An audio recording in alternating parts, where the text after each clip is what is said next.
Shikamoo mama. Marahaba, hujambo mwanangu? Jambo tu.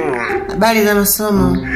Nzuri, ila mama maisha yameanza tayari kuwa magumu sasa hivi. Sasa maisha yameanzaje kuwa magumu wakati nimekutumia la juzi tu mwanangu? Ile hela iliibiwa, nilikuwa nimeweka kwenye trunk ikaibiwa.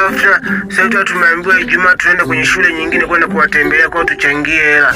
Alafu tena mama. Mama, nilipoteza kitabu cha physics. Kwa mwalimu ameniambia nitoe hela tena 50,000 kukipia. Basi sawa, ngoja hapa ifike jioni nikutumie hela yako. Sawa. Haya, usahau sasa, mimi kwa maubeli ameanza kunishinda. Haya, shika wasalimie ndugu zako hapa. Anza na kaka yako.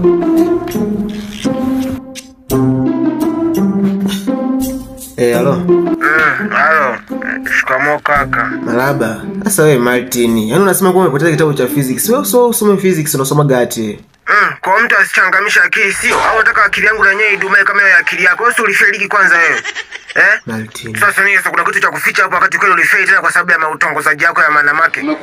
Umekucha. Hebu weka speaker. Martin ni muongo bana. Kwanza nipe simu hapa. Tumekuwa majani ya mabamia wewe. Endelea mwanangu, kuna semaje? Nilikuwa nawaambia hivi, yani kaka tu aliwadanganyaga kwamba eti alifeli kwa sababu alikuwa anaumwa. Alikuwa aumwe, hata mimi kulingana na document ya data nilizonazo, alifeli kwa sababu ya utongozaji wa manamake yake. Yani akiwa shuleni ni kutongoza manamake na videmu, akija nyumbani mwendo ni ule hata kutongoza na manamake. Tena nyumbani ndo yale manamake yale makubwa kabisa, mameshangazi mama kabisa.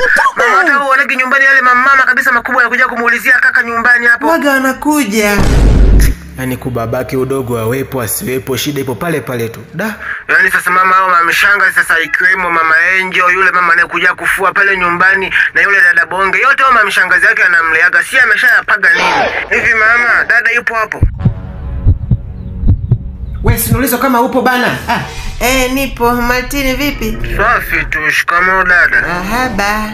Alafu dada kale kama mwanamke kale kafupi kale ka Kevi kauza chips kale, uliniambia ulinipaga namba zake yenyewe, nina kapigia nikiwa na shida na hela. Sasa hivi nikapigia hata akanitumiagi hela. Bado uache nako tu unipe zile namba za ile Simon ile yenye mandevu inaozaga mahindi pale mashineni, yeye ndo aga linafweza. Au za ile lichale la boda boda. Au za chale acha tu.